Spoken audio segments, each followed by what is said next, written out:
The area was more like we had our own little community. We had our own little town.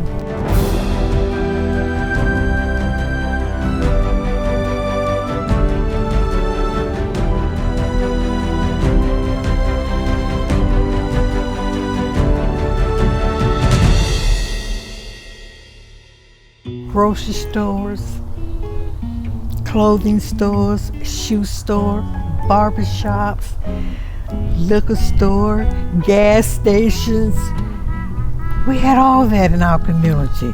So we really didn't have to go far because it was there. We all remember Kash and Karry. My brother and I walked to the grocery store with my mom. My dad would sometimes come early, give her the monies to go buy the groceries, and then when he got off from work, he would pick us up. We'd be standing on the outside. Oh, Kash and Karry was a huge grocery store back then. It was on the southern side on Mayberry. It was a huge grocery store. And our kids don't know anything about that. They had the meat counter where they ground the hamburger. You know, they had the chickens, and my mom said, "No, I don't want that one." So he'd go through the ice and dig out and pull up another one and hold it up. You know, how about that? Yeah, that's the one I want right there. I don't remember who actually owned it, but I know they used to help a lot of the folks out in the community where, you know, if they wasn't able to, you know, get something that week, then, you know, they would help them out and stuff. That was wonderful, because sometimes you may have gone to the grocery store, but you run a little low on something, and Mom would say, "Go down to Miss Sis and get a loaf of bread, quarter of bologna, and ask her to cut it thin," because there were 7 of us. It brings back a lot of memories that we had a neighborhood grocery store that we could walk to anytime we wanted to. And I just remember the people on the weekends would come from all over Asheville, different places. So you had your choice of hamburger, chickens, a roast, if you could afford to get a roast. You know, every now and then we'd get a roast. The Washington Street area where the Amtrak station is, that was like our little town, because we had the Amtrak station. You had a drugstore where we got our medicines.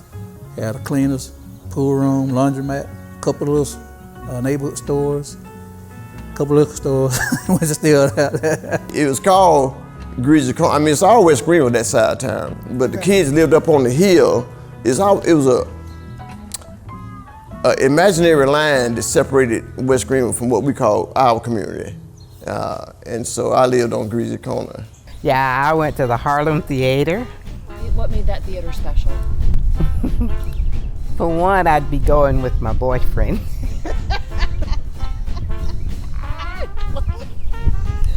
Ain't nothing wrong with the date. That's right. Good date. And the hot dogs were off the chain. Really? Yeah. There was hot dogs, and then there was chili cheeseburgers, if I remember correctly. They had chili cheeseburgers, and that was the bomb. And my dad would always buy us from the Clock Drive-In. He would get a quarter fried chicken. That would be my lunch. You have that chicken, French fries, coleslaw, and a soda. But it was a fun time. You know, we didn't have much, but we were happy. But Mama always taught us to strive to be better, to work hard, you know, to not give up, you know, in spite of conditions, in spite of just never give up. Demand that people respect you, regardless of whether they were white, black, or green. You give them that respect, and in turn, you demand that respect. Look people in the eye when you're talking to them. So those were the kind of principles and values that I was taught as a boy. And my girlfriends and I would walk around to the neighborhood selling Kool-Aid. But we made money, but you sold it for 2 for a penny. Those pennies add up, because you could go to Miss Side John's store and get 4 cookies for a penny. So if you made that penny, you were doing good. But it was a great community.